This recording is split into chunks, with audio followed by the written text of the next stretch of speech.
अस्सलाम वालेकुम लिसनर। तो आज की इस वीडियो में हम MTS 631 रियल एनालिसिस 2 की असाइनमेंट नंबर 1 का सलूशन देखेंगे। ये इसमें हमारे पास दो क्वेश्चन हैं। ये क्वेश्चन नंबर 1 है और साथ ही मैंने क्वेश्चन नंबर 2 लिखा हुआ है। तो इन दोनों क्वेश्चन का आंसर मैं आपको साथ साथ समझाऊंगा भी और इसका आंसर भी यहाँ पे प्रोवाइड करूँगा। तो क्वेश्चन नंबर 1 है हमारे पास, consider the sequence of fn of the function. हमारे पास fn हमारे पास एक सीक्वेंस ऑफ फंक्शन है जो कि रियल नंबर से रियल नंबर के ऊपर ही डिपेंड कर रहा है, ठीक है। और ये कैसा फंक्शन है? डिफाइंड बाय, ये हमारे पास फंक्शन है nx divided by 1 minus n square divided by 1 plus n square x square जो कि अंडर रूट में है हमारे पास, ठीक है। ये हमारे पास फंक्शन है, ठीक है। F n of x equal to n x divide by 1 plus n square x square जो कि अंडर रूट में है। हमने ये हमारे पास रियल नंबर से रियल नंबर के ऊपर जा रहा है। और यहाँ पे हमारे पास दो क्वेश्चन है। Find the point wise limit of this sequence as n approaches to infinity. तो इसकी लिमिट हमारे पास क्या दी गई है? इसकी लिमिट हमारे पास है एन अप्रोचेज टू इन्फिनिटी, ठीक है। तो अब हमने इसकी एक तो पॉइंट वाइज लिमिट चेक करनी है। सेकंड हमारे पास है does the sequence converge uniformly on R. इसका अब ये भी बताना है कि ये आपके पास यूनिफॉर्मली कन्वर्ज कर रही है या नहीं कर रही, ठीक है। ये हमारे पास क्वेश्चन नंबर 1 है। इसका सोल्यूशन देखते हैं। तो इसके सोल्यूशन में हमारे पास क्या जी, लिमिट हमारे पास गिवन है ना एन अप्रोचेज टू इन्फिनिटी। यहाँ पे क्वेश्चन में आप देखें, क्वेश्चन में हमारे पास लिमिट इसकी गिवन है एन अप्रोचेज टू इन्फिनिटी। तो लिमिट हमने अप्लाई की n approaches to infinity f n of x जो कि हमारे पास सीक्वेंस ऑफ फंक्शन है, इक्वल का साइन लगाया और लिमिट वैसे ही अप्लाई कर दी लेफ्ट हैंड साइड पे भी एन अप्रोचेज टू इन्फिनिटी। अब हमारे पास ये वाला सीक्वेंस ऑफ फंक्शन जो कि हमारे पास ये क्वेश्चन में गिवन है n x divided by 1 plus n square plus x square. यहाँ पे बाय मिस्टेक माइनस लगे, ये प्लस है, ठीक है। तो यहाँ पे लिमिट अप्लाई करके पहले तो इसकी लिमिट चेक करते हैं, इसकी लिमिट क्या आती है। उसके बाद हम ये देखेंगे क्या ये कन्वर्ज करती है, यूनिफॉर्मली कन्वर्ज करती है, वो बाद के मामला आते हैं। पहले इसकी लिमिट चेक करते हैं। तो इसकी लिमिट चेक करने के लिए हमने क्या किया, सेम वही लिमिट अप्लाई की। ऊपर आके एन एक्स, नीचे आप डिनोमिनेटर में देखें ना तो अंडर रूट के अंदर हमने सारा काम किया। एन स्केयर को हमने कॉमन लिया, ठीक है। जैसे ही एन स्केयर कॉमन लेंगे तो पहली वैल्यू हमारे पास एन नहीं है, तो यहाँ पे हमारे पास डिवाइडेड बाई 1 पे एन स्केयर आ जाएगा, यहाँ पे प्लस आ जाएगा, ठीक है। प्लस यहाँ से हम एन स्केयर हमारा कॉमन हो गया और एक्स स्केयर हमारा बच गया, वो हमने ऐसे लिख लिया, ठीक है। नेक्स्ट स्टेप में हमने क्या किया, ये एन लिखा, एक्स लिखा। ये जो एन स्केयर हमारे पास आ गया था ना, एन स्केयर को हम अंडर रूट से बाहर ले गए हैं, ठीक है। अंडर रूट से बाहर निकाल लिया, अंदर वैसे ही 1 प्लस एन स्केयर वो sorry 1 divided by n square plus x square, ये ऐसी ही अंडर रूट में आ गया है। यहाँ पर हमारे पास एन से डिवाइड हो गया है और बाकी हमारे पास क्या वैल्यू बच गई है, limit n approaches to infinity x divided by 1 divided by n square plus x square जो कि अंडर रूट में है, ठीक है। अब इसके ऊपर लिमिट अप्लाई करते हैं। लिमिट हमारे पास क्या है, n approach to infinity, n की जगह हम इन्फिनिटी लिखेंगे। तो हम यहाँ पे हमारे पास आ गया x divided by 1 n square की जगह इन्फिनिटी आ गया, क्योंकि इन्फिनिटी का स्केयर ही इन्फिनिटी ही होता है, प्लस एक्स स्केयर। अब आपको एज मैथमेटिशियन एक बात पता होगी कि 1 डिवाइडेड बाई इन्फिनिटी आपके पास 0 होता है। नेक्स्ट स्टेप में हमने उसकी जगह 0 लिख लिया और 0 प्लस एक्स स्केयर आपके पास एक्स स्केयर आ गया अंडर रूट में। तो ये हमारे पास आ गया x divided by x square under root. तो एक्स स्केयर भी है, अंडर रूट भी है, अंडर रूट स्केयर से कैंसिल हो जाएगा और हमारे पास ये आ जाएगा x divided by x mod, ठीक है। तो अब हमारे पास ये यहाँ तक लिमिट आ गई है इसकी। लेकिन अभी हमारे पास एक स्पेसिफिक नंबर नहीं है, जस्ट एक्स आया है, ठीक है। अब इस लिमिट पे आप गौर करें, ये जो हमारे पास लिमिट आई है ये वाली, ठीक है। अगर ये यहाँ पे हमारे पास एक्स जो है वो पॉजिटिव नंबर होगा, positive number mean greater than 0 होगा, तो हमारे पास एक्स से डिवाइड हो जाएगा और हमारे पास 1 आंसर आ जाएगा। तो ये हमने लिखा है कि अगर एक्स हमारे पास पॉजिटिव होगा तो हमारे पास आंसर 1 आएगा। तो अगर एक्स नेगेटिव होगा, ठीक है, एक्स नेगेटिव होगा तो ऊपर तो नेगेटिव आ जाएगा, नीचे क्योंकि मार्ड है तो नेगेटिव साइन कैंसिल हो जाएगा, नीचे हमारे पास सेम वैसी वैल्यू आ जाएगी। तो जब ये नेगेटिव होगा तो हमारे पास इसका आंसर -1 आएगा, ठीक है। अब देखें जब x ना नेगेटिव हो ना पॉजिटिव हो, जब 0 हो, ठीक है, तो 0 को डिवाइडेड बाई 0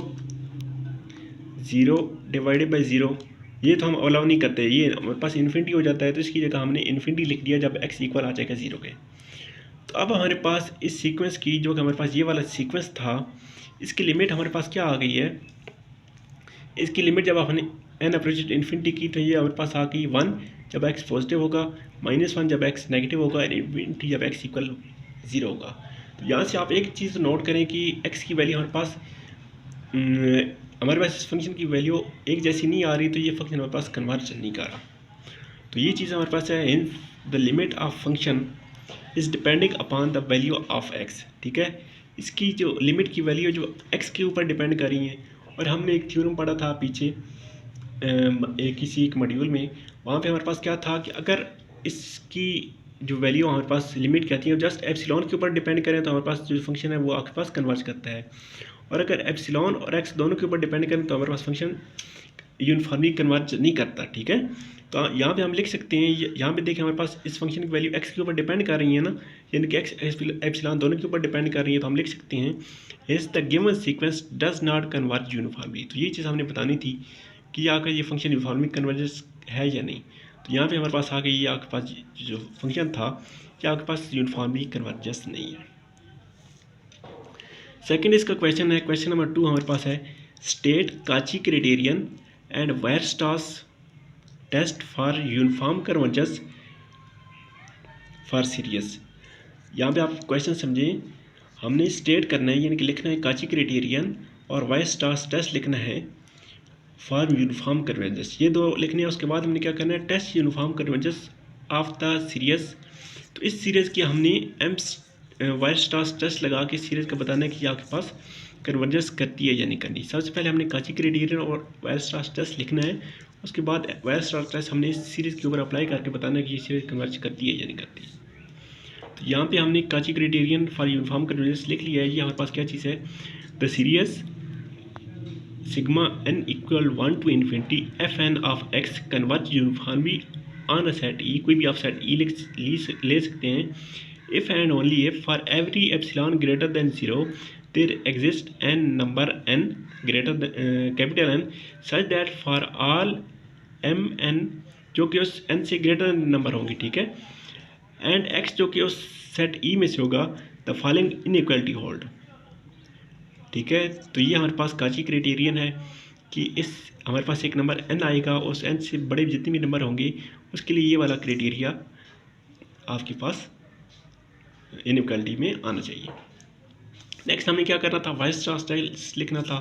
तो वेयरस्ट्रास टेस्ट हमारे पास क्या है, suppose we have sequence of function, ये अगर हमारे पास fn ऑफ x एक सीक्वेंस ऑफ फंक्शन है और एक सीक्वेंस ऑफ कांस्टेंट है, कोई भी कांस्टेंट आप mn ले लें, सच दैट आपका जो सीक्वेंस है fn ऑफ x वो mn से लेस देन और इक्वल टू आए for all n x, n और x की तमाम वैल्यू के लिए ये आपके पास fn of x less than और इक्वल टू mn आए, and the series n equal 1 to infinity mn converge करे। आपका ये जो mn है ना, ये कन्वर्ज करे। यहाँ दो कंडीशन है, एक तो आपका ये mn जो है इस सीरीज फंक्शन ग्रेटर देन होना चाहिए, और सेकंड ये आपके पास कन्वर्जेंस होना चाहिए। ये टेस्ट आपकी बुक में लिखा भी होगा, वहाँ से भी आप देख सकते हैं। ठीक है, तो ये आप दोनों कंडीशन अगर हो मिल जाती हैं आपको, तो आपकी ये series of function fn of x जो है वो कन्वर्ज यूनिफॉर्मली करेगी। ये था हमारे पास वेयरस्ट्रास m टेस्ट। ये आपके पास काची क्राइटेरियन में लिख लिया, वेयरस्ट्रास टेस्ट भी लिख लिया। अब इस सीरीज़ के ऊपर वेयरस्ट्रास टेस्ट अप्लाई करके हम देखते हैं कि क्या ये कन्वर्ज करती है या नहीं करती। तो हमारे पास un ये सीरीज़ आ गई और हमने mn ले लिया 1 divided by n square minus 1। ये आप कांस्टेंट कोई भी ले सकते हैं, ठीक है, जो कि इससे रिलेट कर रहा हो। ठीक है, तो हमने ले लिया 1 divided by n for n square minus 1। तो यहाँ से आप देखें आपके ये हमने लिख ली un की value e power minus n x divided by 4 n square minus 1। तो ये आपके पास लेस देन और इक्वल टू आएगी 1 divided by 4 n square minus 1, जो कि हमने mn के इक्वल लिया। ठीक है, ये लेस देन और इक्वल टू कैसे आएगी कि आपके पास ये जो ऊपर नोमिनेटर में वैल्यू है ना, ये आपके पास नेगेटिव है, नेगेटिव इसकी पावर नेगेटिव है। तो इसकी पावर अगर आप ये चेक करें ना, ई की पावर माइनस एन एक्स, ये आपके पास ऑलवेज लेस देन और इक्वल टू 1 आएगी। ठीक है, 1 से बड़ी ये कोई भी वैल्यू नहीं हो सकती। तो इसकी जगह हम ये लिख सकते हैं, और ये तो हमारे पास mn है, और ये आपके पास आपको पता होगा ये सीरीज़ हमारे पास कन्वर्ज करती है, ठीक है। And we know that mn जो कि हमारे पास 1/4n² - 1 जो है वो आपके पास कन्वर्ज करती है। तो दोनों जो काची क्राइटेरियन का हमने दोनों कंडीशन पढ़ी थी ना, कि आपके पास एक तो लेस देन की कंडीशन होनी चाहिए, दूसरी ये कन्वर्ज करनी चाहिए mn। ये दोनों हमारे पास यहाँ पे फुलफिल हो गई हैं। एक तो ये लेस देन आ गई है, दूसरी ये कन्वर्ज कर रही है। तो हम ये लिख सकते हैं इस द गिवन सीरीज UN जो कि हमारे पास गिवन है, ये आपके पास यूनिफॉर्मली कन्वर्ज कर रही है बाय वायरस्ट्रास टेस्ट। तो यहाँ तक था आपके MTS 601 के असाइनमेंट नंबर 1। आई होप आपको इसकी समझ आई होगी।